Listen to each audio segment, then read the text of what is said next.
Bonsoir et bienvenue sur le plateau de l'Esprit des Lettres. Il est encore temps pour moi de vous souhaiter une bonne, disons une meilleure année, au nom d'ailleurs de toute l'équipe qui prépare avec moi cette émission consacrée aux livres de religion et de spiritualité. Meilleure année, bonne année dans l'espérance, cet esprit qui caractérise l'Esprit des Lettres, que Cathéo propose chaque mois en lien avec la Procure qui nous reçoit ici. Nous sommes ici installés dans une vraie librairie avec des vrais livres. Et vive les librairies, surtout en ces temps mornes, et puis le jour du Seigneur. L'espérance, nous allons en parler ce soir à travers un thème central qui est celui de la conversion. Alors, conversion, c'est un grand mot, mais nous allons l'aborder à travers cette étape qui parfois, au milieu d'une vie, change radicalement le cours des choses et change la personne. Conversion qui peut être aussi un long combat pour des croyants, un combat spirituel entre des hauts, des bas, conversion permanente vers un rapprochement vers le Christ, en définitive. Et puis conversion, c'est aussi un sujet qui est très couru, où les évangéliques, ces protestants évangéliques, sont très à l'aise, alors que les catholiques sont un petit peu coincés sur le sujet. Donc ce thème brosse au fond une question centrale du christianisme, une question centrale de vos préoccupations, de cette émission. Nous allons passer un très bon moment ce soir. Sébastien Lapague, bonsoir. Bonsoir. Alors, vous êtes déjà venu sur ce plateau. Vous êtes un écrivain, disons, inclassable, mais un écrivain, un vrai, parce que vous publiez votre 25e livre. Je les ai comptés, je me suis peut-être trompé en tout cas. C'est un ouvrage qu'on appelle un roman, mais qu'on pourrait presque dénommer un récit, parce que vous partez d'une sorte d'inversion du monde physique à la découverte du monde métaphysique, invisible, divin. D'où ce titre, très très très beau, d'ailleurs la couverture est superbe. Ce monde est tellement beau, c'est Actes Sud, un roman avec ses personnages, mais bâti autour d'une seule quête, qui est la quête de l'absolu, que vous nous faites toucher du doigt sans théologie. Vous n'êtes pas un théologien, ni mystique, ni envolé mystique, mais à travers les contrastes de la vie, de tous les jours, des petites choses. Alors c'est un livre très frais, très dur parfois, mais très vrai, un livre rare, très original, qui me paraît essentiel. Anne-Sophie Touche, bonsoir. Bonsoir. Alors vous êtes une mère de famille, dans la vie vous êtes consultante, photographe sur le plan professionnel, et vous êtes, si je puis dire, une passionnée de Dieu qui n'avait pas peur de le dire, parce que vous publiez votre journal spirituel, texte très intime que vous avez écrit au long de plusieurs années, une sorte de cœur à cœur avec Dieu. Je suis venu écouter battre ton cœur, c'est le titre de cet ouvrage publié chez Salvator. C'est votre premier livre. On vous encourage. Au fil des méditations, vous racontez les hauts et les bas justement de cette foi, de cette vie confrontée à la vie, situation de tous les jours, avec ses épreuves, ses grandeurs, ses grâces. Donc c'est un livre également original qui parlera, je pense, à beaucoup, et notamment des gens qui retrouvent ou qui tâtonnent sur ces questions de foi. Henrik Lindell, bonsoir. Bonsoir. Alors, vous êtes aussi venu sur ce plateau, c'était en 2014, à propos d'un livre sur les veilleurs. Et vous revoilà avec un livre co-signé avec Pierre Jova, que nous avons reçu d'ailleurs l'année dernière pour un livre sur l'immigration. Et le point commun entre Pierre Jova et vous, il aurait pu être d'ailleurs invité ce soir, mais il fallait en choisir un. Le point commun, c'est que vous avez tous les deux une expérience dans le monde des évangéliques. Alors vous allez voir tout à l'heure, on va expliquer ce que sont les évangéliques. Ce n'est pas les évangélistes, c'est les protestants évangéliques. Et vous êtes venus tous les deux ensuite au catholicisme. Vous en tirez un livre très stimulant. Le titre « Comment devenir plus catholique en s'inspirant des évangéliques ». Bon, c'est quand même très, très cadré, très clair. C'est aux éditions de l'Emmanuel. C'est un livre très limpide parce qu'au fond, il est très pratique, très concret. Vous analysez, vous comparez banc d'essai évangélique, catholique, pour retenir en quelque sorte des recettes, mais il n'y a pas que ça, il y a aussi un esprit qui pourrait s'appliquer à certaines paroisses moribondes catholiques. En tout cas, c'est très, très, très passionnant et vraiment, je pense, très, très utile. Voilà donc 3 ouvrages, encore une fois, toujours très différents. C'est la recette de l'Esprit des Lettres. On est dans la diversité, mais toujours très intéressant par justement l'échange entre nos auteurs qui nous font la grâce et l'honneur d'être sur le plateau avec vous. Nous commençons l'émission par un petit tour de l'actualité du libraire que nous présente ce mois-ci Mathilde Mailleux. L'actualité du livre religieux en ce mois de janvier, ce sont des ouvrages qui parlent de crise, principalement, crise au pluriel, mais surtout ce sont des ouvrages, sinon je ne vous les présenterai pas, qui parlent d'espérance. Et tout d'abord, C'est maintenant le temps favorable, publié aux éditions Emmanuel, écrite par 5 religieuses, 5 Xavières, dont les plus connues, Nathalie Bécard ou encore Geneviève Como, et qui s'expriment sur ce temps de crise. Elles sont théologiennes, philosophes et toutes, personnellement, singulièrement, elles posent un regard sur ces questions qui nous traversent tous. Quel sens donner à tout cela? Comment résoudre la crise écologique? Où est Dieu dans ce temps de crise? Comment allons-nous faire pour vivre en Église plus tard? À toutes ces questions-là, ces femmes, avec leur sensibilité, leur expertise aussi, eh bien, nous aident à dépasser ces questionnements et à nous orienter vers l'avenir. Théologie de l'écologie à présent de François Heuvet, jésuite, qui publie un essai formidable aux éditions Salvator sur une création à partager. Ici, il nous pose la question à nous, chrétiens, fondamentalement. Comment pouvons-nous résoudre cette crise écologique? Quelle action personnelle sommes-nous prêts à engager pour sauver la maison commune? C'est à travers cette question principale, mais aussi à reprendre comme base un élément de réflexion important où le christianisme, souvent accusé d'anthropocentrisme, est accusé d'avoir été un élément aggravateur de cette crise écologique. Il nous la pose et il nous amène à dépasser cette question, à l'entendre bien sûr, mais à travers les éléments bibliques, aussi l'histoire et aussi les éléments de la pensée contemporaine, il embrasse tout cela et il nous amène dans une belle réflexion à penser une théologie de la création. Manger Dieu à présent, un essai jubilatoire écrit par Henri Quentin, publié aux éditions Livre Ouvert. Le sous-titre « Pour une Eucharistie de première nécessité ». C'est un livre vraiment formidable, un livre qui nous amène à prendre de la hauteur par rapport à tous ces mois douloureux pour beaucoup, où l'Eucharistie n'a pas été possible. Nous n'avons pas pu vivre et manger le corps du Christ. C'est à travers cette réflexion, ce qui a germé dans l'esprit de beaucoup et dans la sienne notamment, qu'il nous amène justement à poser un élément de réflexion extrêmement important, central dans notre vie de chrétien, pour nous amener à comprendre et à prendre conscience de l'importance de l'Eucharistie dans nos vies. Paternité et fraternité spirituelle, à présent du dominicain Benoît Dominique de la Soujole, publié aux éditions du Cerf. C'est un petit texte très court, très lumineux, limpide, qui s'appuie vraiment sur les textes du magistère et qui nous invite à comprendre ce que dit l'Église catholique concernant la paternité et la fraternité spirituelle, un ouvrage essentiel pour éviter les emprises à nouveau.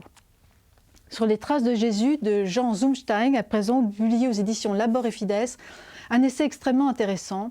À l'heure où la pratique religieuse est en baisse partout, ça n'est pas le cas de la spiritualité. La spiritualité a le vent en poupe.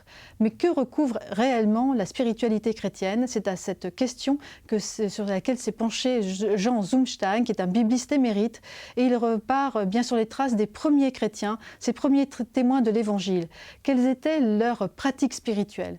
Il s'avère que c'est une pratique dominée essentiellement par le sens de la vie, profondément. Vais-je dans les ténèbres ou plutôt dans la lumière? Est-ce que je vais avoir une vie bonne? Est-ce que je vais perdre ou ne pas perdre le sens de ma vie? C'est à toutes ces questions-là que répond Jean Zumstein et qui livre ici des pistes éclairantes pour notre foi aujourd'hui. Et puis enfin, pour terminer, Mise au tombeau de Jacqueline Kellen, publié aux éditions Salvator, un essai magnifique, somptueux, qui prend comme point de départ un élément de la statuaire médiévale, la mise au tombeau, où le corps du Christ est entouré de 7 personnages essentiels de l'Évangile.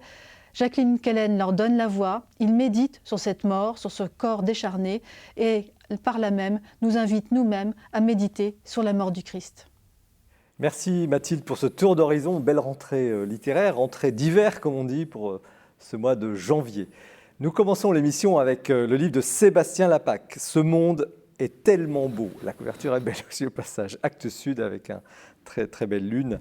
Sébastien Lapaque, un petit mot sur vous, parce que vous êtes connu, mais au fond, que diriez-vous? Comment vous vous définiriez? Comme je suis défini dans la vie cette semaine, vous avez peut-être vu ça, traditionnaliste révolutionnaire. Vous connaissez le mot de Peggy, seule la tradition révolutionnaire. Voilà, c'est bien. Un peu. Vous savez, ça s'éclaire un petit peu dans mon livre. Ma foi est à la fois, oui, d'avant-hier et d'après-demain, très enraciné dans l'augustinisme, dans la théologie de la grâce. Pour ce qui est de mes convictions littéraires, vous les connaissez, hein, c'est Peggy, Bernanos. Voilà, j'ai beaucoup écrit sur Bernanos. Et ce livre, il arrive à un moment de votre œuvre comme un élément de maturité, c'est l'aboutissement d'une longue réflexion. Oui, sans doute. D'ailleurs, je parlais de Peggy et de Bernanos qui sont très importants pour moi. Ils ne sont pas dans le livre. Hein. Donc c'est un peu détaché à travers ce personnage de Lazare. Vous parlez de romans métaphysiques. Moi, je dirais plutôt de romans pas théologiques, mais je dirais c'est un roman feuilleton. Hein. Moi, ça commence, c'est La Marquise sortie à 5 heures. Alors, c'est pas la Marquise, c'est Lazare qui sort de chez lui. Pas tout à fait à 5 heures, plutôt, je sais plus, 9 heures du matin ou 8 heures, je sais pas, je me souviens plus, il n'y a pas d'heure, le matin. Et voilà, quelqu'un sort de chez lui, regarde le monde et change de regard sur le monde. Donc je le vois plutôt comme un feuilleton, ce livre. Hein. Je l'ai écrit avec mon amour pour le roman policier. Mon premier roman, publié en 1998, était un roman policier. Mais il y a quand même une conversion, on va y venir. Oui, mais alors justement, c'est qui a fait le coup, comme dans un roman policier. Et donc c'est vraiment le truc de la création. Tout d'un coup, vous regardez le monde et vous dites qui a fait le coup. C'est pour ça que je parlais d'inversion tout à l'heure. Vous regardez ce monde physique banal, tout ce que vous décrivez. Et là, tout d'un coup, vous dites qui a fait le coup. En effet, oui, c'est un petit peu... Alors, bon, il lui arrive pas mal de choses à ce personnage, hein, à Lazare. Alors évidemment, on ne sait pas tout de suite qu'il s'appelle Lazare. Hein, oui, mais est-ce que c'est un aboutissement pour vous quand même? Ce thème, la conversion? Non, je crois que je peux faire mieux encore. Mais, bon, alors, on vous réinvite. Non, je ne suis pas encore assez content de moi, mais non, je peux faire mieux. Mais il y a une patte autobiographique. Non, mais non. On a envie, parce que quand on le dit, on se dit, mais il y a quelque chose de lui quand même. Mais en fait, c'est drôle parce que j'ai écrit des romans où c'est vraiment autobiographique, mais celui-là, pas tant que ça en fait. Et sur les questions plus intimes de la foi? Mais non, parce que moi, j'ai pas de chance. Je me suis pas converti. En fait, Dieu a toujours été certain pour moi. Vraiment, j'ai pas de chance. Je peux pas me mettre en scène comme converti. Je peux pas écrire les confessions de Saint-Augustin. J'aurais bien aimé d'ailleurs. Mais en mode Saint-Augustin, vous le connaissez, il est malin. Hein. Il était catéchumène en fait. Et il était chrétien depuis l'origine et il a fait un peu semblant d'être manichéen. Enfin, il l'était. Oui, et de revenir. Mais enfin, il était déjà chrétien depuis sa naissance, vous le savez. Mais il y a un message. En fait, voilà, je n'arrive pas, mais j'aurais pu mettre en scène ma propre conversion, mais j'adore Saint-Augustin, comme vous le savez. On se convertit toujours un peu. Mais voilà, moi, sur cette question de la conversion, pour vous dire une chose, je pense que de toute façon, sans parler de. On se convertit tous les jours, qui me paraîtrait un peu léger. Je pense qu'on se convertit toujours. Une seule fois, la bonne, la vraie, n'importe qui. Qu'on soit baptisé catholique et pratiquant, il y a un moment, il y a un choix. C'est tellement évident.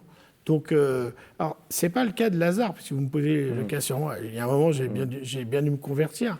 Mais Lazare, lui, il était dans quelque chose qui n'est pas, heureusement, ma biographie, mais qui est une biographie commune de la plupart de nos contemporains. Il était une espèce d'indifférence. Justement, le livre parle à beaucoup de gens, parce que c'est une vie assez normée.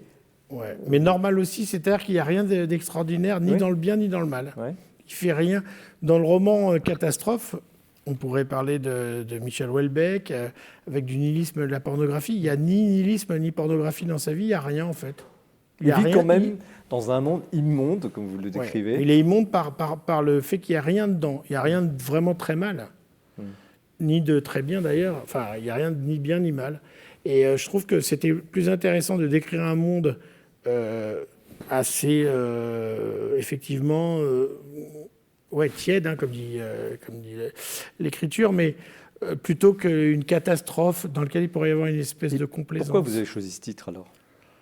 En fait, je l'ai pas choisi. Le monde est immonde, vous vous titrez « Ce monde est tellement beau ». En fait, je n'ai pas choisi mon titre. Je sais pas, j'avais l'idée d'écrire un livre sur la catastrophe. Donc, je ne sais pas pourquoi. J'ai commencé en me disant il faut faire une sorte de louange à la création. au 6e jour. Hein.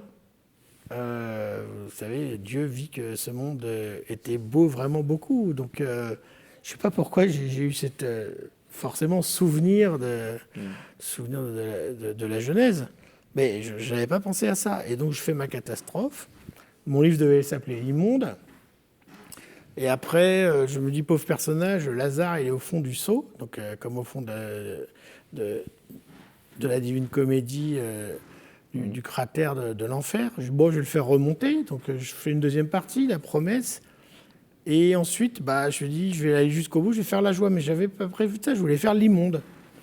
Et en fait, mon livre était fini, mais au début, il y avait ce début auquel je n'avais évidemment pas pensé en écrivant, qui était le Tov Méod du 6e jour. Hein.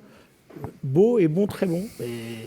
Et en fait, c'était ça, quoi, en fait, ce que j'avais écrit. Mais en fait, avant de dire un truc horrible, justement, pour ne pas faire du Houellebecq, j'avais...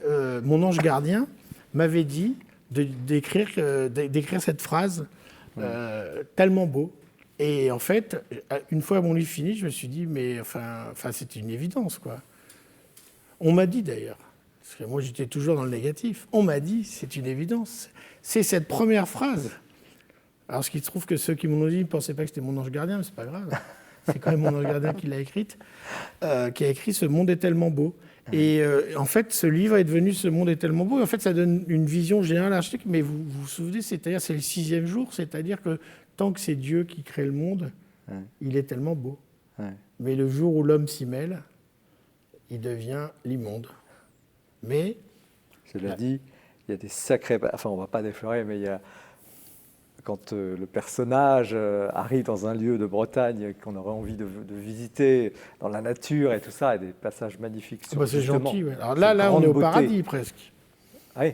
Il est quand même remonté beaucoup la montagne avant d'arriver là. Alors, il y a un déclic. Alors, j'avais noté cette phrase. Bon, il y a beaucoup de phrases, des petites de votre style inimitable. J'avais tourné la page de la vie marchandise. Et puis, il découvre, évidemment, un déclic. Il comprend que le parfait reniement de Dieu signifie en fait la totale disparition de la liberté. Et là, bon, voilà. Alors, justement, est-ce que cette vie maussade, morne, terne, tiède, etc., peut offrir encore aujourd'hui, et c'est peut-être une des questions fondamentales de votre livre, justement, ce rendez-vous, peut-être pas avec Dieu, mais avec le questionnement déjà.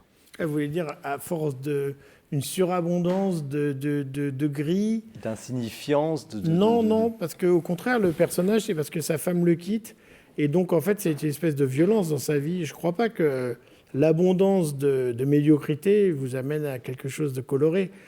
Lui arrive un événement qu'il n'a absolument pas prévu, donc sa femme le quitte, hein, vous avez oublié de le dire quand même.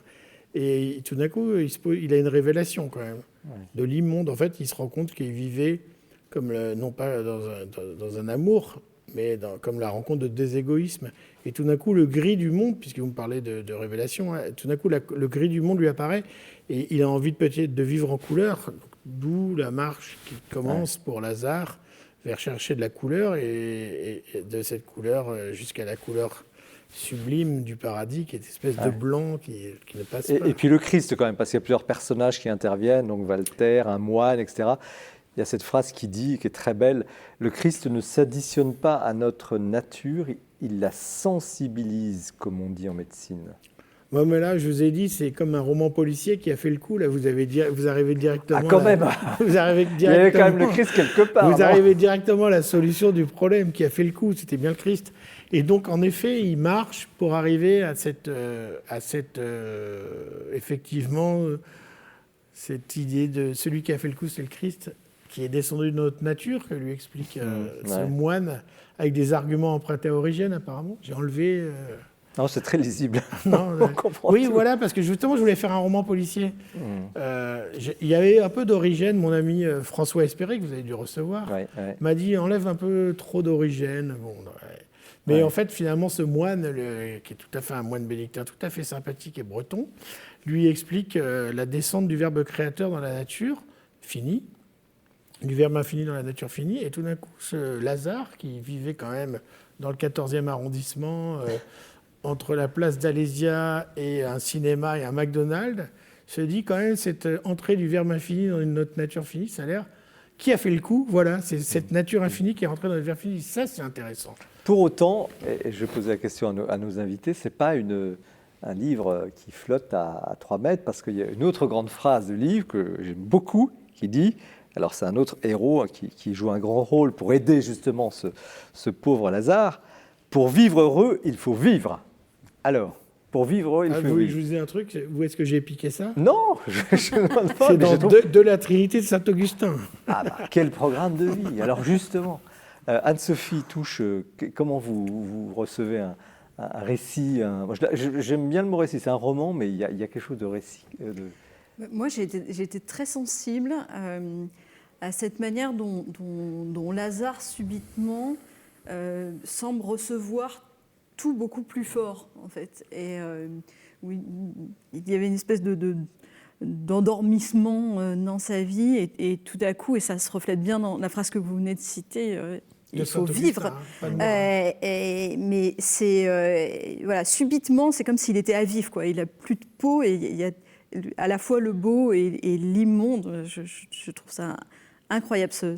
L'utilisation de ce terme m'a vraiment beaucoup touchée. Voilà, subitement, il prend tout, et on a l'impression qu'effectivement, il vit plus parce qu'il est beaucoup plus sensible à tout ce qui l'entoure. Il est sensibilisé par le Christ, alors ? Bah oui. Bah, bien sûr, oui, la sensibilisation, c'est très, très intéressant parce que, en fait, il définit les mondes, vous vous en souvenez, à la fin de la première partie, comme 3 choses. La technique, bon, il est un peu énervé par les smartphones et toute la technique qui nous environne.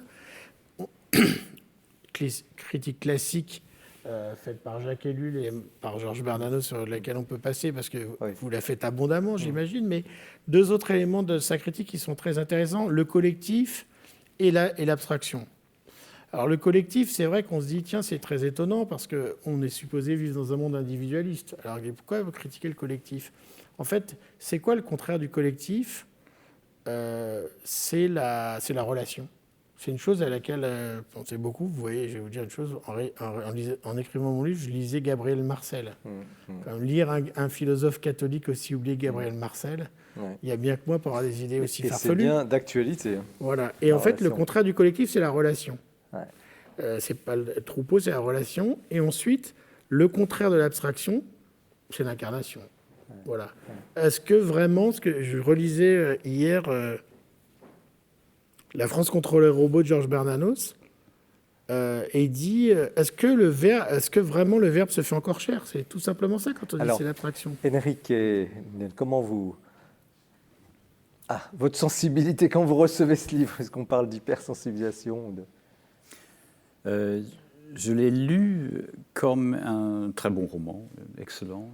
Vous êtes très érudit, vous parlez de plein de choses et vous partez d'apparence dans tous les sens, mais en fait pas du tout.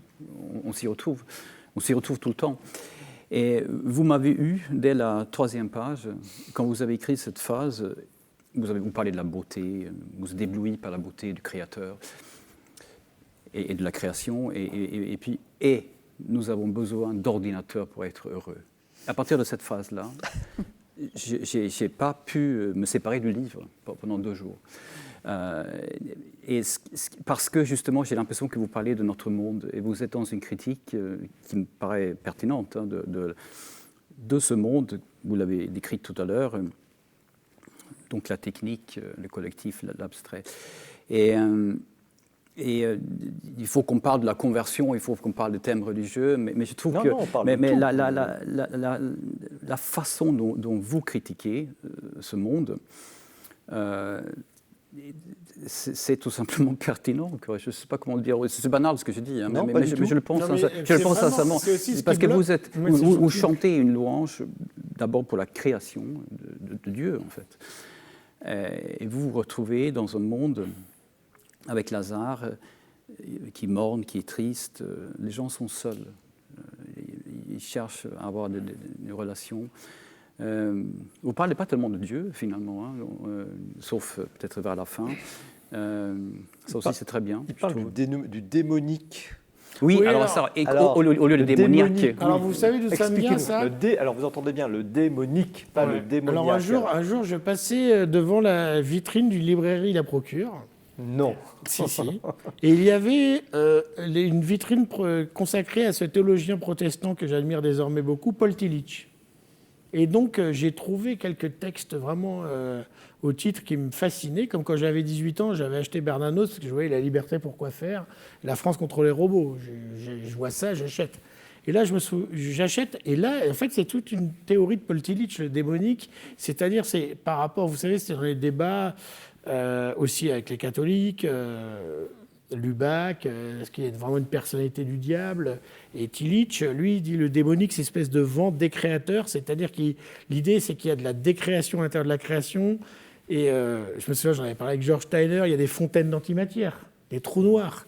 C'est-à-dire que, est-ce que vraiment on a besoin que le diable soit une personne négative, ou est-ce qu'on peut penser qu'à l'intérieur même de la création divine, il y a...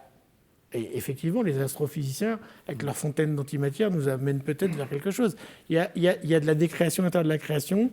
Il y a là où il y a... Et donc, voilà ce que pense Paul Tillich. Et j'ai trouvé ça éblouissant. On en parlera par rapport à son livre, évidemment, mais j'ai beaucoup appris des protestants. Hein.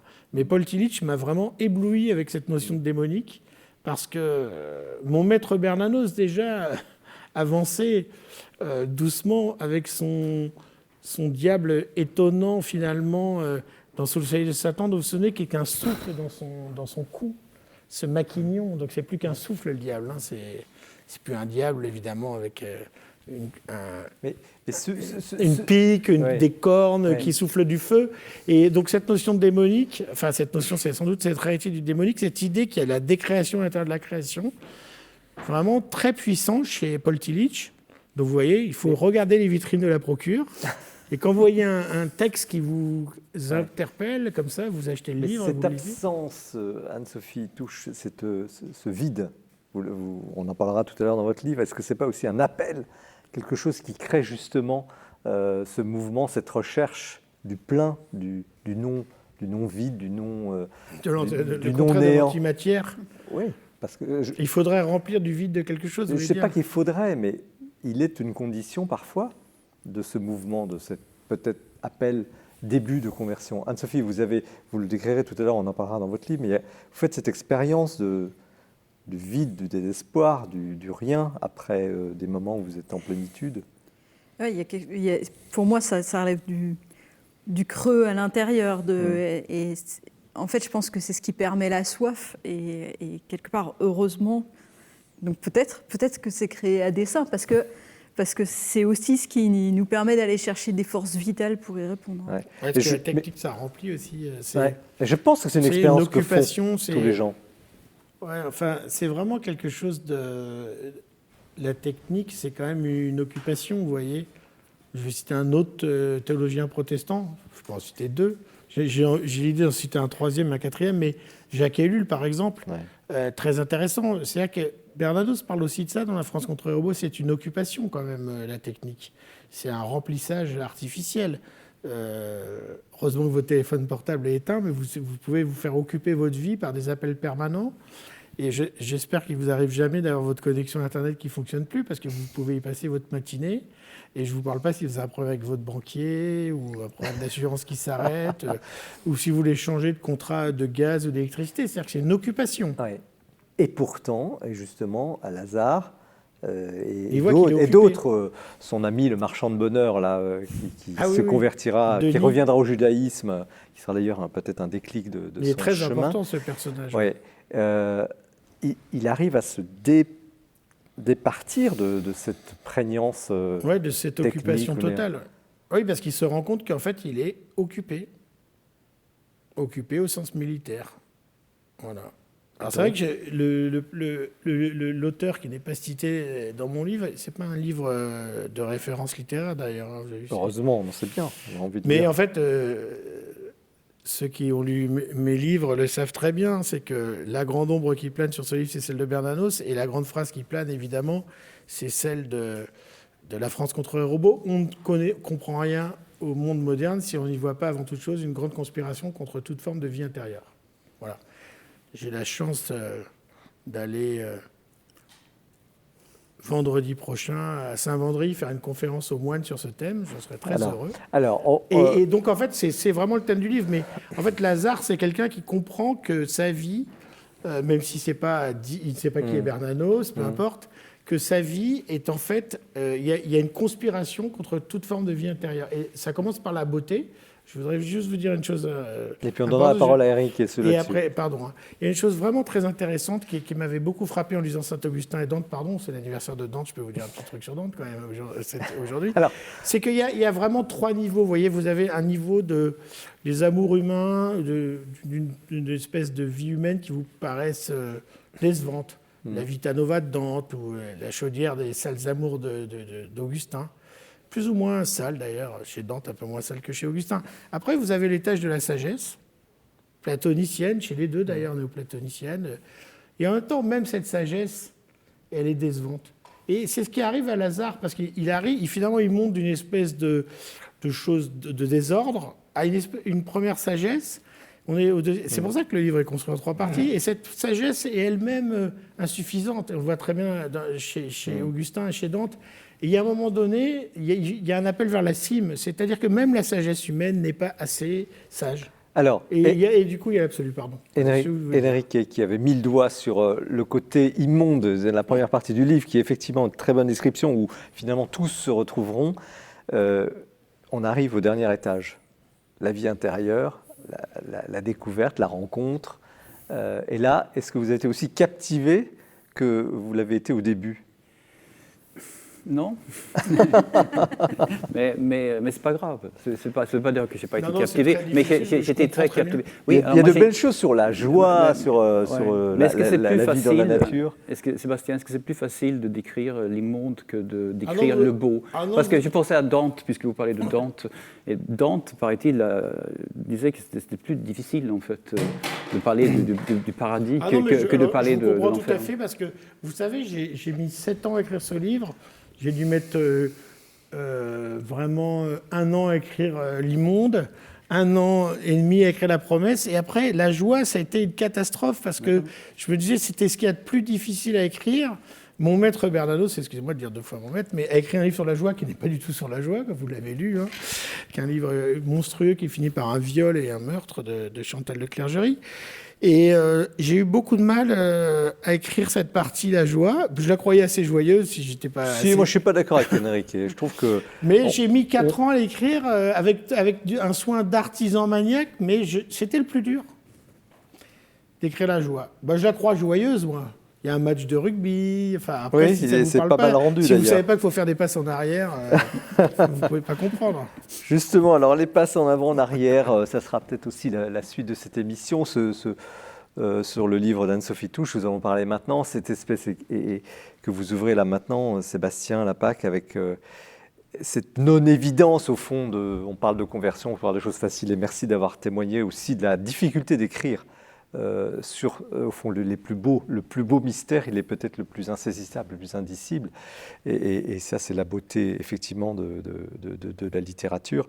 Voilà, donc un livre qui n'est pas justement, qui n'est rien d'évident, qui n'est pas un livre naïf, qui est un livre sur ce monde tel qu'il est, on voudrait dire, ce monde est tellement beau, de Sébastien Lapaque. Donc nous poursuivons cette émission avec le portrait du mois que Jean-François Rode nous présente.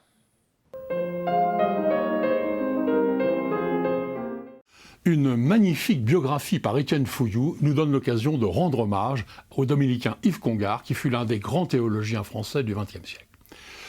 Une biographie d'un théologien, me direz-vous, est-ce bien nécessaire ? Un théologien, ça réfléchit, ça publie, ça enseigne, mais est-ce qu'il y a beaucoup à raconter ? Or, la vie d'Yves Congar est loin d'être un long fleuve tranquille. Il disait avec un peu d'humour qu'il avait connu 4 exils. Le premier, pour la faute de Guillaume II, 1914-1918, quand il était enfant à Sedan. Il a d'ailleurs rédigé à ce moment-là 5 cahiers, et c'est un document exceptionnel, la Première Guerre mondiale vue par les yeux d'un enfant. Il a été ensuite en exil en Belgique de 1926 à 1939, de la faute du petit père Combes, parce qu'à l'époque, les maisons de formation des ordres religieux devaient forcément être à l'extérieur de la France. Il a été prisonnier de guerre par la faute d'Hitler de 1940 et 1945, et il a ensuite été relégué dans les années 50 par la faute de Pie XII et de la curie romaine. De façon plus dramatique peut-être, il a toute sa vie lutté contre la progression d'une sorte de sclérose en plaques. Donc, impossible de résumer une œuvre exceptionnellement ample dans le cadre de cette chronique. Mais je cite absolument, forcément, 3 grands titres qui ont été marquants à leur époque. Le premier, c'est « Chrétiens désunis pour le principe d'un écuménisme catholique ». Il a fait ensuite « Vraie et fausse réforme de l'Église » et puis enfin « Jalons pour une théologie du laïcat ». Ces livres ne sont plus disponibles, on peut les consulter qu'en bibliothèque, mais ils indiquent bien les grands axes de tout son travail, toute sa vie. Et à l'époque, le simple mot d'écuménisme ou de réforme de l'Église donnait des boutons à une curie romaine absolument obtuse. Or, évidemment, ça a été au contraire les grands principes du dynamisme du Concile Vatican II. Là, il y a joué un rôle essentiel. Il a contribué à la rédaction même de 8 documents conciliaires sur les 16. Vous pouvez prendre son journal du Concile, sous coffret, ou bien prendre ce petit livre, Le Concile Vatican II, avec une préface de René Raymond chez Beauchesne. Et on a loué en fait son travail pour son ampleur. C'est un travailleur acharné, pour son courage, il allait toujours là où c'était difficile, et pour son désir d'unité dans l'Église et entre les chrétiens. Voilà. Il a été fait cardinal par Jean-Paul II, en même temps que Henri de Lubac. Voilà. Si vous voulez connaître un peu l'actualité de Père Congar, eh bien le mieux c'est peut-être de prendre Pour une Église servante et pauvre, parce que ce petit livre est en quelque sorte le programme même du pape François. Donc, prenez cette biographie d'Étienne Fouilloux, elle vous permettra de suivre l'itinéraire d'un homme remarquable qui a été un très grand serviteur de l'Église. Anne-Sophie Touche, vous arrivez comme une première auteure, c'est votre premier livre, alors c'est pas toujours facile, hein, vous n'êtes pas la première ou le premier sur ce plateau avec un premier livre, et donc il faut commencer. Donc je suis venu écouter Battre ton cœur chez Salvatore, je disais tout à l'heure en vous présentant, une sorte de cœur à cœur, un journal spirituel que vous mettez finalement sur la place publique, on va en parler. Mais un petit mot sur vous quand même avant. Je dis vous étiez mère de famille, vous êtes professionnelle, consultante, vous êtes aussi photographe. Comment vous pourriez vous définir? J'ai posé la question tout à l'heure à Sébastien. Peut-être tout à l'heure, je ne sais plus la citation exacte, mais on parlait de ces forces qui sont contraires à la vie intérieure. Peut-être je suis une résistante à ces forces-là. Je suis quelqu'un qui est à la recherche de sens, un peu dans tous les registres de ma vie. Et il y en a plusieurs, parce que je crois que s'il y a un autre terme qui me définit bien, c'est celui d'affamé. Et donc, voilà, que ce soit dans l'activité professionnelle, intellectuelle, la photographie, le spectacle vivant, la vie de famille, je crois que c'est ça. Je suis une éternelle affamée. Insatisfait de ce que vous recevez? Oh non, parce que sur la question du spirituel, effectivement, on a l'impression que Dieu, vous lui en demandez toujours plus. Alors, je n'utiliserai pas le terme d'insatisfaite, mais je trouve que c'est une de mes grandes découvertes, notamment des années de foi dont parle ce livre, c'est qu'avec Dieu, plus on est abreuvé, plus on a soif. Et je trouve ça incroyable et plein d'espérance de se dire que finalement, on continue à avancer et on continue à voir le chemin s'ouvrir.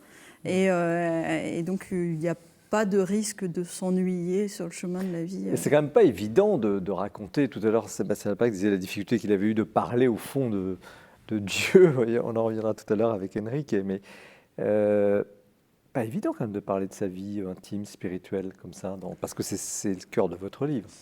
Oui, alors ce qui le rend plus facile, c'est que ces textes-là n'ont pas été faits pour parler de ma vie spirituelle. ce sont les textes de ma prière. Je prie à l'écrit depuis une dizaine d'années. Et donc, en fait, ces textes n'étaient pas du tout écrits en vue d'une publication à l'origine. C'est des extraits de ma prière quotidienne qui se fait à l'écrit depuis un certain nombre d'années.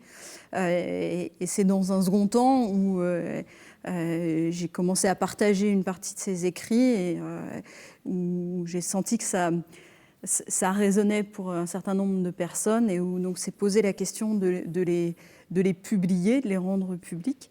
Et vous avez hésité ? Les toutes premières fois où l'idée s'est présentée, j'ai pas hésité, j'ai résisté aussi.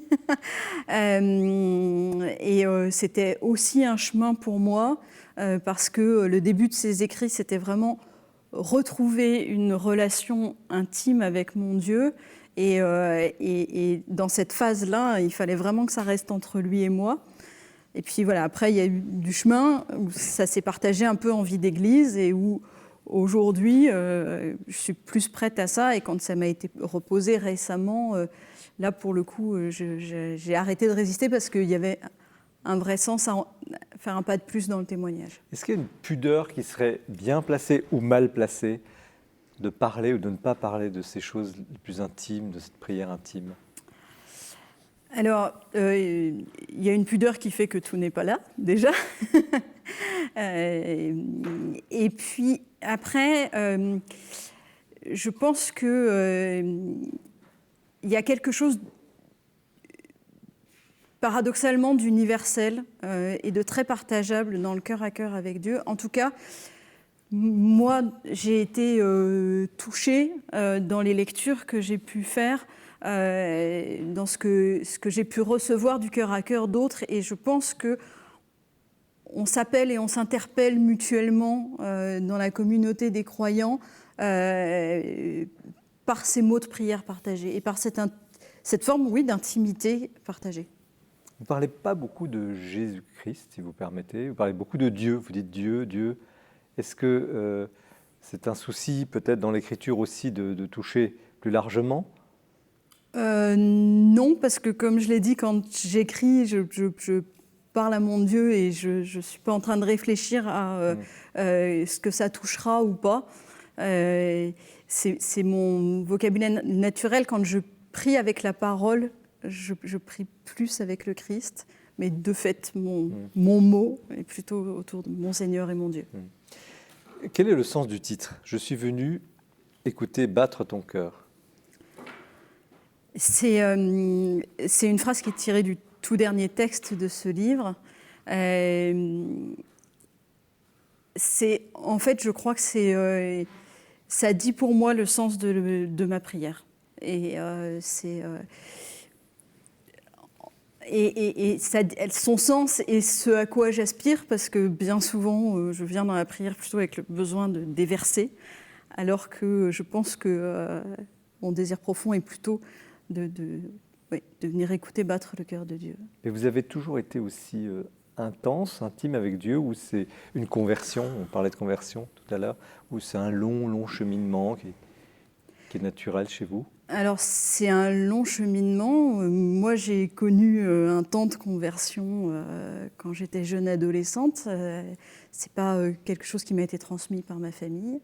Et dans ces temps de conversion, oui, il y avait une grande intensité, parce que je suis quelqu'un qui n'y va pas à moitié. Et après, non, il y a des marées hautes et des marées basses dans la vie spirituelle. Alors, il y a des cycles plus ou moins longs. Depuis une dizaine d'années, ils sont un peu plus courts, mais voilà, il y a cette intimité-là n'a pas toujours été et n'est pas toujours aussi forte. Alors, il y a des gens qui nous regardent, qui sont croyants, d'autres moins, qui ont ce souci pour leurs enfants, leurs petits-enfants. Est-ce que vous pourriez nous dire comment vous avez rencontré Dieu ? Alors, même si la foi n'était pas un sujet dans ma famille, j'ai été dès la maternelle dans l'enseignement catholique. Et c'est à cet endroit-là que j'ai entendu parler de Dieu d'une oreille plutôt distraite pendant un certain moment. Et puis, j'ai suivi les étapes de la vie chrétienne dans ce cadre-là. Mais le moment clé, le déclic. Le moment clé était sur la dernière récollection, on appelait ça comme ça, avant ma profession de foi, où un prêtre est venu nous parler du pardon avec le tableau de Rembrandt du Retour du Fils prodigue. Et il avait des mots extrêmement forts autour de ce tableau-là. J'ai découvert après que ce n'étaient pas les siens, mais ceux d'Henri Nouwen. Et à ce moment-là, je me suis dit deux choses. La première, c'est que la puissance de ce qu'il nous disait sur la tendresse et la miséricorde de Dieu était tellement forte qu'elle ne pouvait pas juste venir d'un cœur et d'une intelligence d'homme. Il y avait forcément quelque chose de très puissant derrière lui à ce moment-là. Et l'autre chose que je me suis dite, c'est on me parle d'un Dieu qui croit en l'homme. Et comme je crois en l'homme, on devrait pouvoir s'entendre. Alors il y a des choses, encore une fois, ça rejoint un peu le livre de Sébastien. C'est vrai que ce livre, il a quelque chose de mystique. Je ne sais pas si vous le considérez comme mystique, je n'ai pas l'impression. Est-ce que vous le considérez comme une mystique ? C'est des mots que d'autres ont posés sur mes... Bon, justement, parce que vous êtes à la fois... il y a de la poésie, il y a des moments un peu d'élévation, tu es le tout qui m'appelle à la vie partout, puis des moments un peu plus brutaux, gave mon cœur, parler à Dieu, gave mon cœur, vous y allez quoi. Alors... justement, est-ce que c'est ça la réalité de la vie spirituelle ? C'est justement pas cette espèce de nirvana, mais quelque chose au fond de très concret. On se bute dans des piles, dans des escaliers, il y a des choses qui ne vont pas. Oui, je crois que la réalité de la vie spirituelle, elle est là. Et quand on est tout le temps dans le nirvana, c'est peut-être qu'il y a quelque chose qui se fuit un peu quelque part. Et on en a l'envie de fuir dans quelque chose qui nous réconforte un peu tout le temps. Mais la vérité, c'est qu'on se prend les pieds dans le tapis. Mais qu'est-ce que c'est que la prière en définitive alors ? Je pense que c'est une présence dont on est capable parce qu'elle nous est offerte. Et je pense que, moi en tout cas, ma vie de prière, elle a commencé quand j'ai arrêté de vouloir la construire à la force de mes petits bras et que j'ai accepté qu'elle me soit donnée. Il y a des moments de cri, vous criez. C'est ça aussi la prière ? Oui, et ça a même été une libération de me dire je peux crier. Moi, je suis d'une éducation très policée, on ne lève pas un mot plus haut que l'autre. Et de dire mon Dieu m'aime assez pour que je puisse crier quand j'en ai besoin, c'était un moment important. Alors, Henrik Lindell, vous êtes à la fois, vous êtes un chrétien explicite, ou vous êtes à la vie, et vous êtes aussi un théologien, vous avez quand même pas mal bossé le sujet. Donc comment vous recevez cette expérience ? Alors il y a l'expérience d'Anne-Sophie, il y a le fait d'avoir osé l'écrire, s'être livré comme ça, dans cette intimité de Dieu, de cœur à cœur. Je ne suis pas théologien, et je vais le montrer maintenant. Gave mon cœur, moi j'adore ça. Voilà. J'adore des gens qui sont francs et directs avec Dieu. Parce que Dieu, le Dieu que je connais, c'est une personne, et pour vous, je crois que c'est une personne aussi. Il faut tout lui dire, parce qu'il est là pour nous. Et il a besoin aussi de nous, parce qu'il veut une relation. Et je trouve que vous entretenez très bien cette relation, et j'ai l'impression que vous êtes vous-même. Et vous savez, avec mon accent, vous avez compris que je ne suis pas français, en fait. J'aurais dû le dire tout à l'heure. Donc, je ne suis pas... Dites-le, dites qui vous êtes. Je suis d'origine scandinave, mais bon, peu importe. Et bizarrement, je ne suis pas austère, je ne suis pas froid, j'aime bien... Je peux même être sanguin, comme Sébastien, parfois. Mais ce que Mais dites-le en latin, ça serait mieux. Oui, c'est vrai. Mais je trouve que vous n'êtes pas cérébral. Ce que vous dites est intelligent, c'est même très intelligent. Moi, vous m'avez fait penser à Saint-Augustin, vous m'avez fait penser à Pascal, vous m'avez fait penser aussi à des grands mystiques dans la tradition catholique, à Sainte Brigitte, par exemple, qui est la sainte suédoise de référence. Mais vous, Mais vous n'êtes pas cérébral, et Dieu merci pour ça. Mais moi, ce qui m'a beaucoup frappé aussi dans ce livre, et par rapport à ce que vous dites sur l'espèce de spontanéité, c'est que quand même, il y a, comme vous parlez de tous les mystiques, il y a quand même une paraphrase des psaumes. C'est-à-dire que comme s'il y avait un tamis qui crée une liberté. C'est-à-dire que, vous voyez, il y a le psaume 50 à un moment, le cantique des cantiques, comme si vous avez cette prière qu'on croirait stupide, d'ailleurs pas plus dans une tradition catholique que protestante ou orthodoxe, qu'on récite les psaumes, ou juive, comme vous savez que dans les synagogues on récite les psaumes. On a cette espèce de récitation qu'on considère comme stupide. Ça crée comme une trame. Et à partir de cette trame, vous pouvez vraiment coller tous vos mots dessus. C'est l'impression que j'ai eue aussi en lisant ce livre, qu'il y avait quand même cette trame des psaumes, cette trame biblique et évangélique. Et après, vous mettez vos couleurs, finalement. C'est une trame peut-être celle de tout le monde, donc peut-être on peut la penser un peu grise. Et effectivement, la question de la prière, je n'ai pas les mots pour prier. Dis les mots des autres. Et c'est ça ce que j'ai eu le sentiment en lisant votre livre. Dis les mots des autres et tes mots viendront. Ils arriveront à un moment donné. Anne-Sophie ? Oui, c'est très juste, ça me parle beaucoup. Parce que vous disiez tout à l'heure, la parole m'inspire au fond, c'est ça ? Oui, mais c'est Pascal. Je pense effectivement que la familiarité avec la parole, elle vient nous nourrir. Ça me rappelle, j'avais un prof de prépa quand on avait des grosses bibliographies à étudier qui disait « lisez tout et oubliez tout ». Et après, ça ressortira. Oui, mais ça fait cette espèce de tamis qui, effectivement, est une jolie source. Est-ce qu'il est légitime de se dire, mais au fond, est-ce que c'est pas moi qui me regarde trop dans ma prière ? Est-ce que c'est bien Dieu qui me parle ? Et puis il y a des gens qui ne croient pas en Dieu, etc. Alors, comment se perd le discernement ?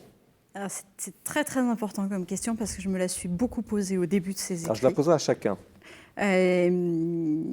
Parce que à un moment, à écrire ce qui vient sous la plume comme ça, il y a un moment de se dire mais est-ce que tu ne peux pas être le jouet d'autre chose ? Et l'accompagnement spirituel pour moi a été fondamental à ce moment-là. Et c'est un moment où je faisais lire à mon accompagnatrice tout ce que j'écrivais, justement pour ça. Pour avoir un garde-fou et de me dire je suis libre de suivre ce mouvement d'écriture et de prière parce que je sais que s'il y a un truc qui cloche, il va y avoir quelqu'un pour me le dire. Et du coup, ça ouvrait vraiment ma liberté à écrire, de savoir qu'il y avait ce regard-là qui me permettait de repérer ce risque de s'écouter soi-même. Oui. La question de l'imagination. Oui. Non, parce que dans votre roman, il y a aussi les gardes, les anges gardiens, que ce soit Walter ou d'autres. Il y a peut-être même carrément un ange, Lucie. Et vous n'avez pas échappé que c'est oui, carrément un ange. Oh, on n'en a pas parlé de Lucie. C'est peut-être carrément un ange. Là, je vous présente mes excuses. Bah oui, parce que c'est vraiment une idée... là, c'était à la Pasolini, vous voyez. C'est une jeune fille magnifique qui traverse Voilà. On a envie de la voir. Bon. Mais c'est un ange. Le contraire du collectif, ce n'est pas l'individualisme, c'est la relation. La relation. Et cette relation peut être horizontale, avec les amis. Et l'amitié est très centrale dans mon livre. Ouais. Elle peut être aussi verticale. On acceptait l'autorité de quelqu'un, ne serait-ce qu'il soit plus aîné que nous, pas forcément qu'il ait force d'autorité, mais aussi quelqu'un dont on reconnaît l'autorité. Et cette relation peut aussi être verticale, aussi descendante. C'est ça qu'on se sent responsable. La responsabilité de personnes plus jeunes que nous. Pour discerner. Voilà, donc on se sent responsable. Donc horizontalité et verticalité de la relation, c'est le contraire du collectif. Du gros animal social dont parle Platon, que citait si volontiers Simone Veil et que reprenait Gustave Thibon. Alors, Henrik et Lindell, vous, le discernement, vous avez un passé évangélique, on en parlera tout à l'heure. L'esprit, l'abondance, l'expression, et puis à un moment donné, il faut bien discerner. Alors comment on fait ?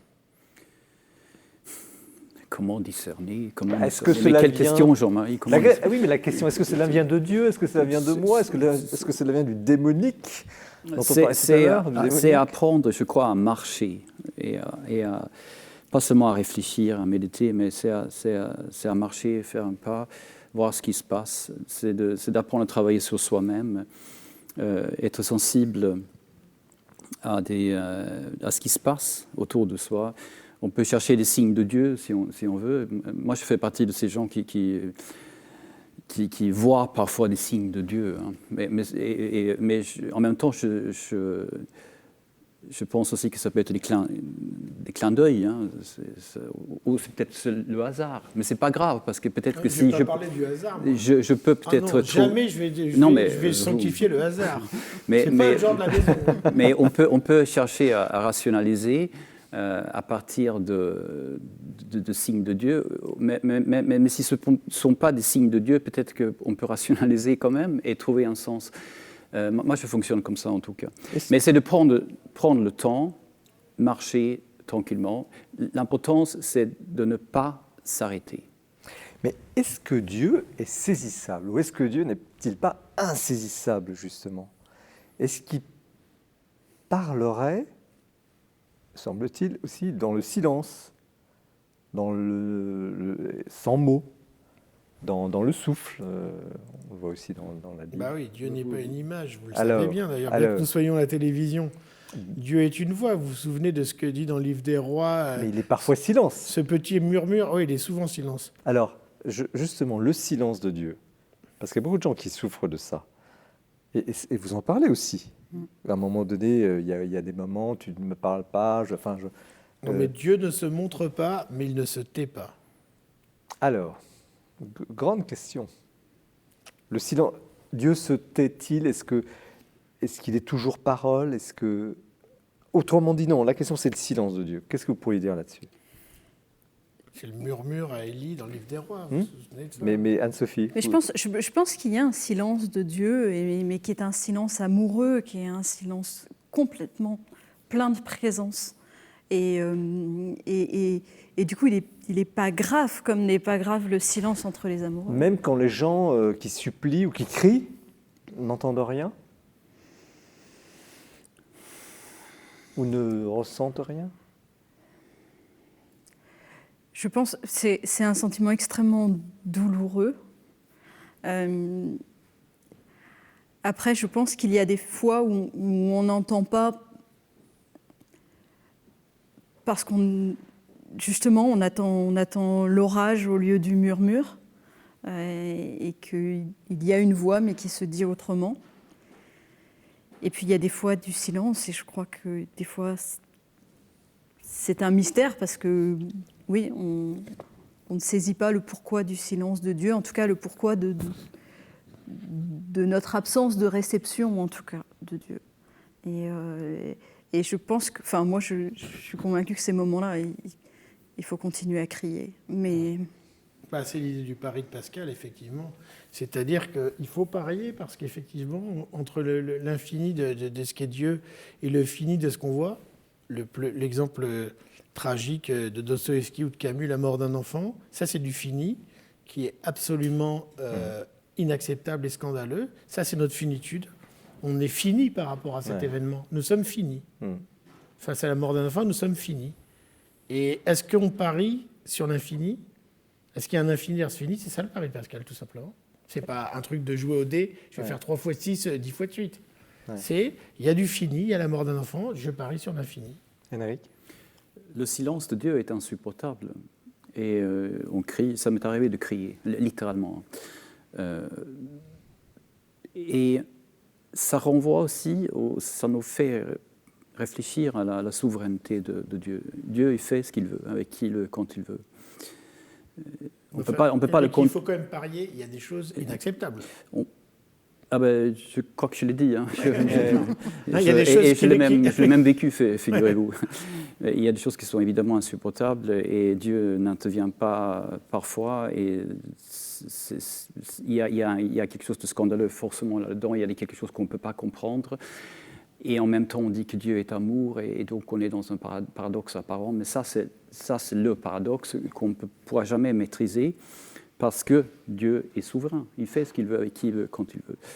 C'est aussi simple que cela, mais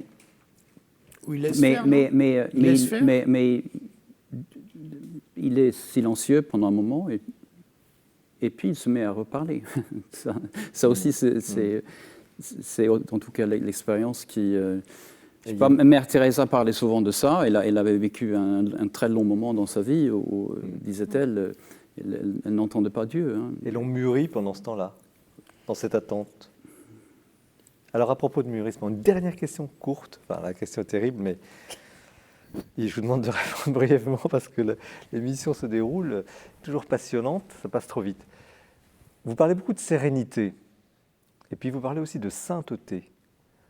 Alors, qu'est-ce que c'est au fond le but? C'est la sainteté ou arriver à une certaine sérénité par la prière? Stoïcisme contre... Ouais. Je n'ai pas demandé de commenter la question, on va dire répondre, monsieur Laparac. Oui, parce que c'est vrai que la neutralisation des passions, je vois ce que vous voulez dire, c'est-à-dire qu'en effet, alors, est-ce que la rencontre avec le Christ, c'est vraiment neutraliser les passions? Les pères de l'Église se sont posé la question. Ouais. Alors, Anne-Sophie. Je pense que la sainteté, je trouve qu'il y en a tellement d'images différentes. Moi, je ne suis pas sûre de savoir ce que c'est que la sainteté. Ce que je sais, c'est que le fait de se dire qu'à chaque fois qu'on tombe, on est relevé, ça apporte une paix qui permet de continuer sa route. Et je crois que ce dont je veux vraiment témoigner dans ces textes-là aussi, c'est cette incroyable miséricorde qui fait que on a beau avoir des moments où oui, on a l'impression de tutoyer Dieu, on retombe lourdement l'instant d'après encore.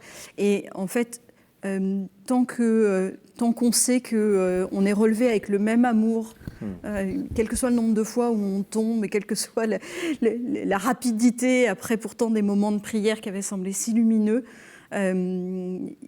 il y a cette paix qui nous permet de continuer d'avancer dans l'amitié avec Dieu.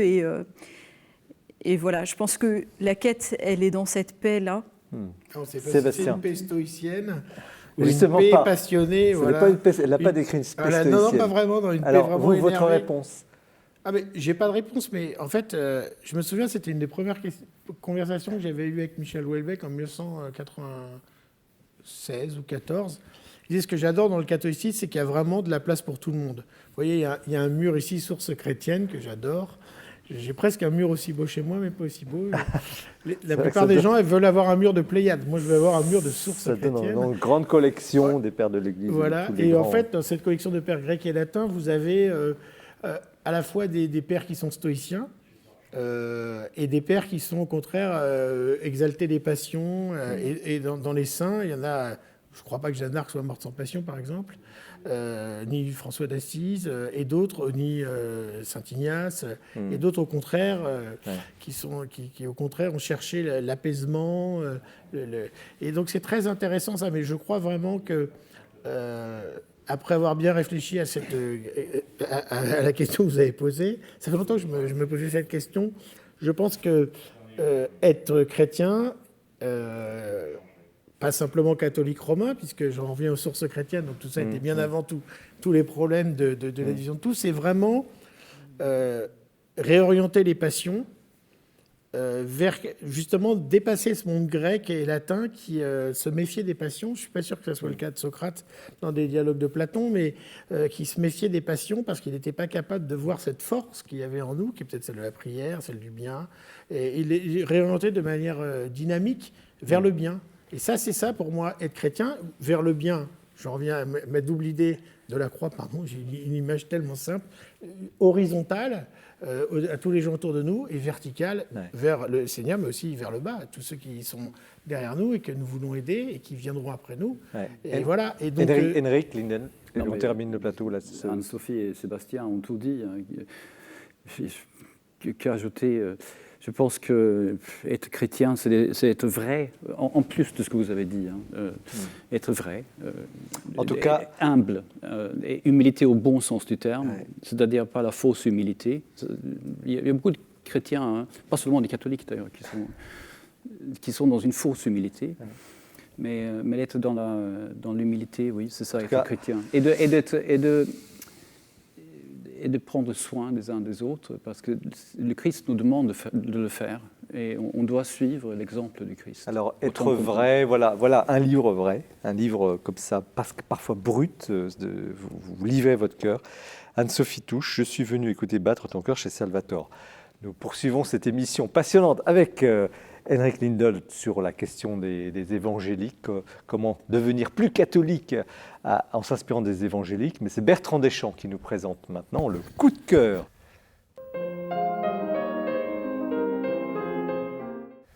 Eh bien, alors que depuis près d'1 an, Rome est malheureusement presque déserte, eh bien moi je vous propose ce soir, sans faire les longues files d'attente qui mènent au musée du Vatican et aux endroits les plus secrets, je vous propose un voyage extraordinaire avec ce livre qu'on doit à l'américain John O'Neill et qu'ont publié les éditions Artege, qui s'appelle La tombe du pécheur. Il s'agit bien sûr du tout premier pape, celui qu'on appelle le prince des apôtres, Saint Pierre. On oublie quand on se promène dans l'immense basilique Saint-Pierre qu'à Rome, tous les siècles sont empilés, les églises sont construites les unes au-dessus des autres, et que sous l'autel du Bernin, sous la basilique Saint-Pierre, à plein de niveaux, vous trouvez des tombes, des mausolées, et plein de reliques. Et presque la moitié des papes, des 120 papes, sont enterrés dans la basilique Saint-Pierre. Plus récemment, Pie IX est enterré à Saint-Laurent-les-Murs et Léon XIII est enterré à Saint-Jean-de-Latran. Mais Pierre, qu'en est-il ?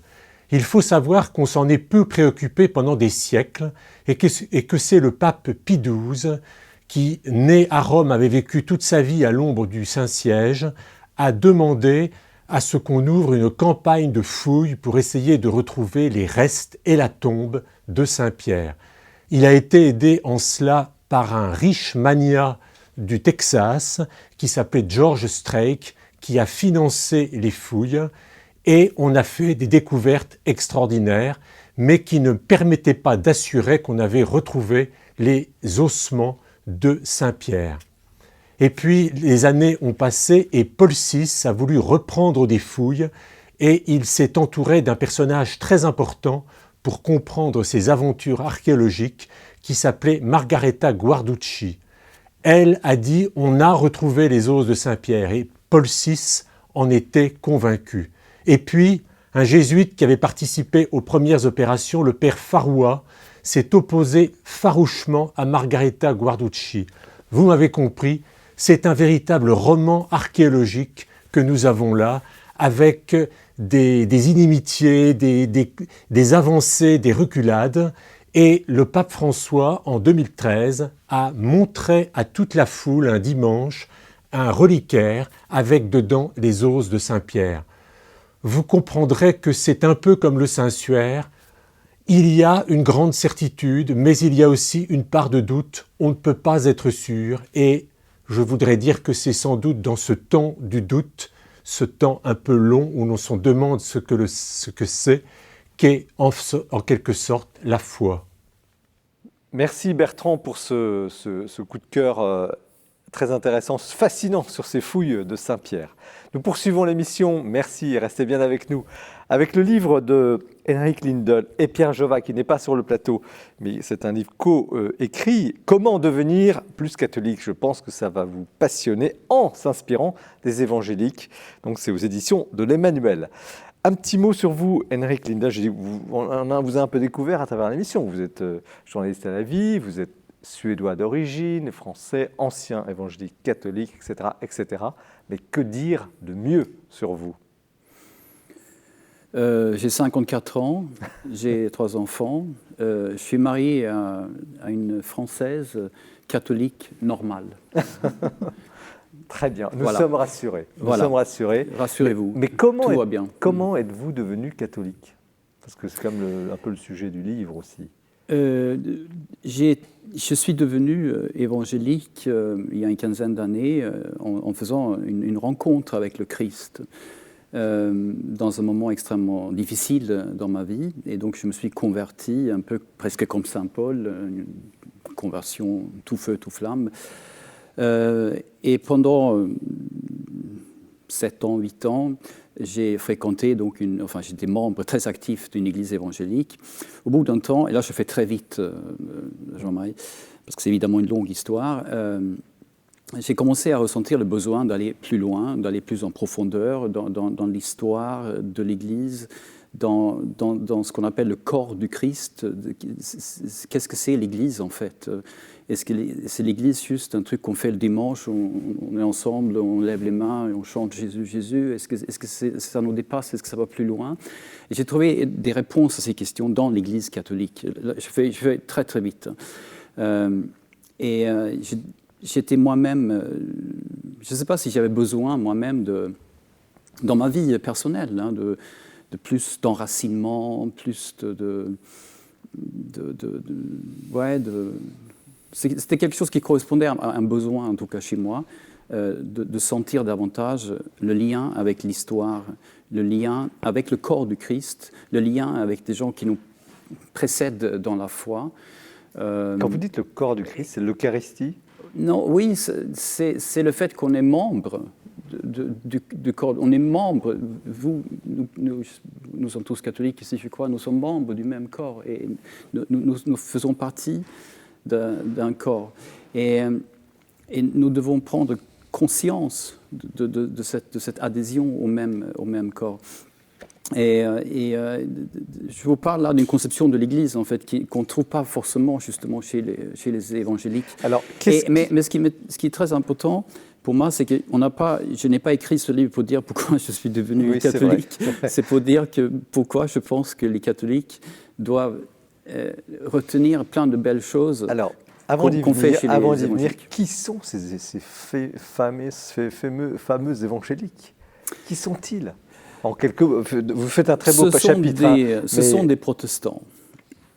Mais ils ne se définissent pas seulement comme des protestants. Ils se définissent en fonction, on peut dire, disons, 4 critères. Hein. D'abord, ce sont des convertis.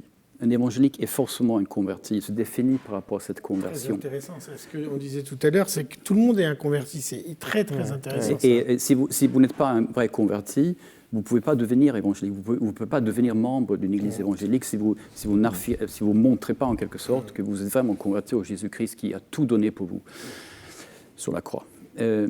Donc, de la conversion. Ce qu'on appelle le biblicisme, c'est-à-dire qu'ils lisent donc énormément la Bible, ils lisent la Bible d'une façon que on peut dire, certains disent que c'est une façon littéraliste de lire la Bible. Moi, je n'emploierai pas ce terme-là parce que les évangéliques, ils savent interpréter la Bible aussi bien que nous. Hein. Et donc, ils comprennent les symboles, ils savent qu'on ne peut pas lire la Bible n'importe comment. Ils ne sont pas bêtes, ils ne sont pas fondamentalistes non plus, la plupart d'entre eux. Mais ils lisent la Bible énormément et ils s'en inspirent énormément au sens où ils doivent, en quelque sorte, appliquer ce qu'ils comprennent à partir de la Bible d'une façon très directe. Voilà. Troisième critère, c'est qu'ils sont, on peut dire, militants, donc zélés. Ils cherchent à évangéliser, ils cherchent à répandre la parole de Dieu. Et quatrièmement, ils sont ce qu'on appelle christocentristes. Ils pensent que Jésus a tout donné pour chacun d'entre nous, mais individuellement, Jésus a tout donné à vous, Sébastien. Et il est mort pour vous, personnellement, sur la croix. Ce que pensait déjà Kierkegaard, ce qui est vraiment une tradition protestante en soi, très ancienne. C'est pas du tout, c'est parfaitement catholique. En fait. Non, mais Kierkegaard, les protestants, c'est très, très fort quand même. Mais ça, ils sont très centrés là-dessus. Et donc ces 4 critères font qu'ils sont vraiment évangéliques, en plus d'être donc effectivement protestants, c'est-à-dire des fils de la réforme, hein, la réforme protestante. La foi qui justifie. Ouais, ce qui est peut-être effectivement le plus important chez les protestants, en général, c'est effectivement l'insistance sur la grâce.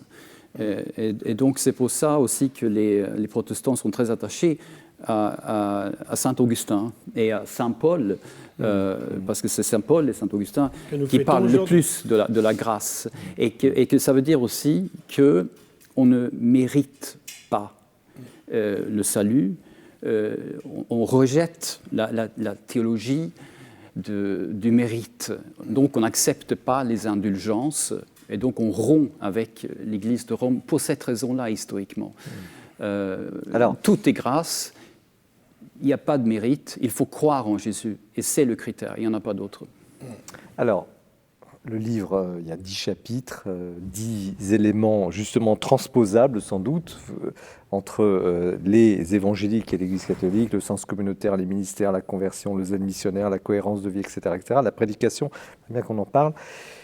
S'il y avait 3 idées forces, et puis après on demandera à nos amis ce qu'ils pensent du livre, 3 idées forces, 3 idées géniales des évangéliques à transposer dans l'Église catholique demain, quelles seraient-elles? Créer des groupes de maisons dans chaque paroisse en France.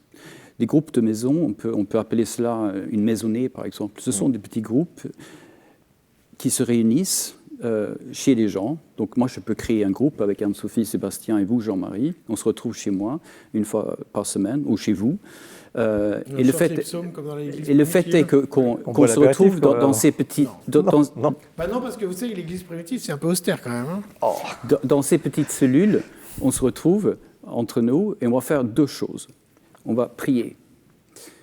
On peut prier les uns pour les autres. Et on va lire la Bible. Donc chanter les psaumes, parce que c'est l'Église primitive. Et puis, j'ajoute une 3e chose qui est fondamentale, on va parler. On va nous parler sur ce qu'on a fait pendant la semaine. Donc, les petits groupes de maison. Les petits groupes de maison, ça c'est très important. La 2e chose, c'est... Je sens que Sébastien, il va bondir. À l'époque de Tertullien. On va lui donner la parole. Parce que moi, je suis très fasciné par l'Église organisée à l'époque de Tertullien. Et c'était exactement comme ça en plus. Alors, super. Alors, on n'est pas chrétien, on le devient. Les deux autres chants contemporains dans l'Église. Ça, c'est le musicien qui parle. C'est le musicien qui parle. C'est très important de découvrir le rôle de la musique. Je pourrais vous parler pendant des heures de ça, mais ça ne vous intéresse pas, Jean-Marie? Si, mais j'aimais beaucoup mais c'est très le important. thème de la prédication. Musique contemporaine, avec des instruments contemporains. Parce que Jean-Sébastien Bach était de son époque. Parce que la musique... Il n'est plus de la nôtre. C'est ça qu'il va nous expliquer. La musique est un langage qui parle directement à l'âme. Et ça, les catholiques ne l'ont pas... Je généralise vulgairement. Mais ils n'ont pas suffisamment compris. Et troisièmement, on va dire qu'il faut que les homélies soient plus longues. Et je dis bien plus longues. Oui. Mais travailler, préparer. Mais surtout colotexte. Parce que si on fait des homélies longues, et ce n'est pas à nous, c'est aux prêtres de le faire, ou parfois aux acolytes, puisqu'ils vont peut-être avoir le droit, je ne sais pas. Et même aux femmes, des évangéliques. Même aux femmes, oui, voilà. Mais en tout cas, et aux évêques, etc., ceux qui ont le ministère, pour faire des homélies, il faut que les homélies soient effectivement plus longues, parce que s'ils sont plus longues, tous les prêtres, tous les homélistes seront obligés de préparer leur intervention. Là, on sent beaucoup de déception de l'ancien évangélique qui s'ennuie le dimanche en écoutant le prêtre. Ah oui, pas toujours. Hein. Dieu soit loué, j'ai rencontré beaucoup de prêtres qui font des homélies incroyables. En 5 minutes, ils sont capables de... Mais on n'évangélise pas chez les évangéliques, au fond. On n'improvise pas, pardon. Ouais. Non, mais il y a des prêtres catholiques qui collent au texte quand même. Alors, ces 3 éléments-là. Alors, les 2 lecteurs, vous avez la parole. Encore Jean-Sébastien. Non, mais moi, j'ai adoré dans le livre 3 autres éléments, donc je ne dirais pas, mais parce que je trouve que c'est un livre vraiment très utile, parce que j'y songeais depuis très longtemps, non pas de l'écrire, mais que des gens comme nos amis l'écrivent, parce que c'est vrai qu'il y a quelque chose de stupéfiant, surtout alors 2 choses, en France, et je dirais dans le monde. En France, moi, je l'observais dans ma ville. Je vois un petit. Il y a toutes sortes de choses. On en parlait tout à l'heure. Des temples luthériens traditionnels, des anglicans, et aussi des temples évangéliques très dynamiques. Une réalité que les catholiques refoulent. Et alors, dans une ville assez bourgeoise, mais par contre, en lisant Jérôme Fourquet. Il a fait l'analyse de la ville d'Aulnay-sous-Bois. Et là, vous vous rendez compte, l'analyse sociologique classique, c'est-à-dire que l'une ou les 2 églises de centre-ville sont moribondes. Il y a en périphérie des mosquées. Et les seules personnes, parce que parlons de réalité, les seules personnes capables d'aller dans les mêmes endroits de prédication que les musulmans sont les évangéliques. On ne peut pas dire l'Église catholique en est totalement incapable. Et c'est le plan d'Aulnay-sous-Bois tel qu'il est fait dans l'archipel français de Jérôme Fourquet, où les évangéliques sont capables d'y aller, voir des... Et donc je savais effectivement depuis quand même peut-être pas quelques décennies, mais en tout cas une très longue décennie, plusieurs décennies, que les évangéliques faisaient un travail assez incroyable dont l'Église catholique se souciait pas. Alors moi, j'ai été intéressé sur cette affaire d'évangélique sur un tout autre problème, parce que j'ai observé au Brésil. Je me permets de vous en parler, parce que c'est quand même tout le problème du pape François, qui est un Argentin, qui a un petit peu, beaucoup moins qu'au Brésil, hein, mais un petit peu l'offensive des évangéliques dans son pays, en tout cas pas d'Amérique du Sud. Au Brésil, qu'on dit premier pays catholique du monde, vous le savez, Jean-Marie, c'est faux. Il n'y a pas 90 millions de catholiques. L'Église universelle de règne de Dieu et l'Église Assemblée de Deus, qui sont des églises très agressives et qui n'ont rien à voir avec ces sympathiques évangéliques que nous connaissons en Europe, qui sont des églises pentecôtistes très très brutales, avec des moyens vraiment incroyables, très adaptés à la modernité. Vous êtes payé quand vous faites rentrer quelqu'un dans l'Église. Alors, Anne-Sophie. Alors, moi, le premier point qui m'a le plus marqué, je crois même que c'est le premier tout court dans le livre, c'est autour de l'accueil. Je trouve que vraiment, chez les catholiques, on a une conversion à opérer sur l'accueil dans les communautés la plupart du temps. Vraiment cette capacité à repérer celui qui n'a pas l'habitude d'être là, à l'accueillir vraiment, sincèrement et fraternellement. Je pense que là, il y a vraiment un point. Il y a quelque chose autour de la musique, je rejoins. Bon, moi, j'ai la chance d'être dans une paroisse catholique très inspirée des évangéliques, ou autres d'ailleurs, mais voilà, qui travaille cet aspect-là. Et je pense que on fait communauté aussi comme ça, et dès le plus jeune âge. Et le troisième point, je rejoins le sujet de la prédication, mais aussi d'ouvrir la prédication et de pas... Il y a celle du prêtre à l'homélie pendant la messe, et je pense qu'elle est très importante. Je ne sais pas si c'est qu'elle soit plus longue qui améliorera systématiquement la qualité, mais en tout cas aussi de se dire que la prédication, elle sort de ce cadre-là, et globalement, elle sort des cadres. Voilà, c'est les 3 points. Alors, il y a une question. Oui. Pardonnez-moi, mais... Oui. Moi, je pense qu'il y a 10 chapitres dans ce livre, et le premier chapitre est consacré à ce qu'on appelle le sens de l'accueil. Hein. Je le dis d'autant plus que ce n'est pas moi qui ai écrit ce chapitre-là, c'est Pierre Jo. Hein. Et c'est pour moi, et pour lui aussi, je crois, peut-être le plus important dans notre livre, accueillir les gens et travailler cette question, même techniquement, hein, pas seulement trouver des gens sympas qui sont sympas, ça, il faut qu'on soit sympa, quoi. Mais c'est de réfléchir à comment on fait quand on s'adresse à ceux qui viennent de l'extérieur. Et il n'y a pas une réflexion sérieuse là-dessus, à mon avis, pas suffisante en tout cas, dans l'Église catholique, parce que nous avons... L'enjeu, il est là. C'est comment on évangélise aujourd'hui. Et le pape François, il n'est pas évangélique, il est catholique, le pape. Hein. Il dit qu'il faut aller jusqu'aux périphéries de l'existence. Et comment... Exactement, Sébastien. Il a bien compris les évangéliques. Oui, parce que justement, je parlais de l'Amérique du Sud, il a bien vu... Voilà. L'Amérique du Sud n'est plus catholique. Il a bien compris. Et alors, Jean-Marie, il y a une chose très importante dans ce qu'a dit Henrik, c'est que vraiment importante par rapport à ce qu'a dit le pape François, qui était très incompris en Europe d'une façon générale et en France. Et vraiment, c'est ce qui explique, c'est le côté born again. Et ça... c'est vraiment fondamental. En effet, si vous dites je suis catholique, le born again, il suffit d'aller dans un confessionnal, mais ce n'est pas si simple. Et en effet, pour les parcours de vie complètement éclatés, notamment matrimoniaux, parce que moi j'ai observé au Brésil, mais une femme, elle arrive à 25 ans, elle a 3 enfants de 3 pères différents, elle rentre dans une église pentecôtiste, elle est born again. Et le pape, c'était ça, son encyclique sur la famille, qui était incomprise par la plupart des Occidentaux, c'est ça, c'est-à-dire comment... c'est ce que tu as expliqué, le côté born again. Renaître à nouveau. Oui, voilà, cette renaissance. Et c'est-à-dire que, là, évidemment, si on est catholique, on sait très bien qu'on peut renaître, mais il n'y a pas... Alors moi, je pensais, dans ce que j'ai vu dans les églises pentecôtistes, tu pourrais détailler, plonger dans une piscine, alors je ne sais pas si tu peux détailler comme ça, mais cette renaissance, ce baptême, et puis alors surtout, alors là, ils sont pas du tout œcuméniques et sympathiques. Quand on est catholique, on va dans une église pentecôtiste au Brésil, on est exorcisé et rebaptisé. Ils ne sont pas du tout... Moi, j'adore quand je vais dans une église catholique, prions pour nos frères. Non, ils vous exorcisent. Ah, mais c'est vrai, tu le sais. Hein. Ils ne sont pas gentils.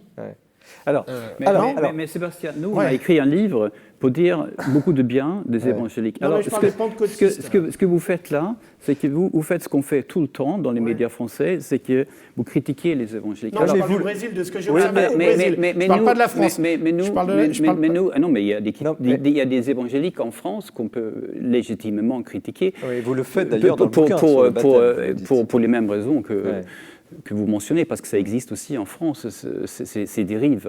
Ces dérives qu'on peut qualifier par exemple de fondamentalistes et aussi qui relèvent parfois de la théologie de la prospérité. Le but de ce livre, c'est un livre catholique. On parle que des choses catholiques là-dedans. Alors, nous arrivons malheureusement à la fin de cette émission et je vais donner la parole, le dernier mot à Anne-Sophie Touche sur cette question, au fond, qui rassemble au fond cette émission. On a parlé à partir de la conversion, les parcours, l'intimité, maintenant l'exemple des évangéliques et ce qu'ils pourraient apporter de bon et de bien à l'Église catholique. Et merci pour ce livre. Très bon livre. Cette espèce d'évangélisation, cette espèce d'élan, de témoignage, d'oser, vous avez osé dans votre livre. Comment vous l'analysez-vous? C'est vous qui aurez le dernier mot. Moi, je pense qu'un peu comme on a chacun nos manières de prier, je crois qu'on a aussi chacun nos manières de porter Dieu au monde et que c'est relié à notre histoire, à notre personnalité, à notre propre relation à Dieu. Et c'est des choses qui changent au cours de notre histoire, qui changent au cours de l'histoire de l'Église, je pense. Et ce qui est important, c'est de trouver la voie qui nous ressemble et dans laquelle on se sent appelé pour témoigner là où on est appelé à le faire. Merci. En tout cas, vous l'avez fait ce soir, chacun à votre façon, avec des parcours, des horizons, des styles, des œuvres tellement différentes. Merci. Merci à Pierre Jova qui n'est pas là, Henrik Lindell, à travers vous. Vous lui transmettrez notre amitié, évidemment. Comment devenir plus catholique en s'inspirant des évangéliques aux éditions de l'Emmanuel. Merci Anne-Sophie Touche. Je suis venu écouter Battre ton cœur, ce livre très poignant chez Salvator, de prière intime, de cœur à cœur avec Dieu. Et merci Sébastien Lapaque aussi pour votre participation très active dans le débat. Ce monde est tellement beau. Chez Actes Sud, restons sur ce mot, sur ce titre. Ce monde est tellement beau. Merci de votre attention, fidélité à cette émission. Nous nous retrouvons le mois prochain. L'émission, abusez-en, parlez-en autour de vous. Vous la retrouvez sur les sites de KTO, sur votre petit téléphone. Vous pouvez même regarder des extraits. C'est toujours ouvert, le livre est toujours ouvert, les librairies aussi. Merci de cette passion pour le livre. À bientôt.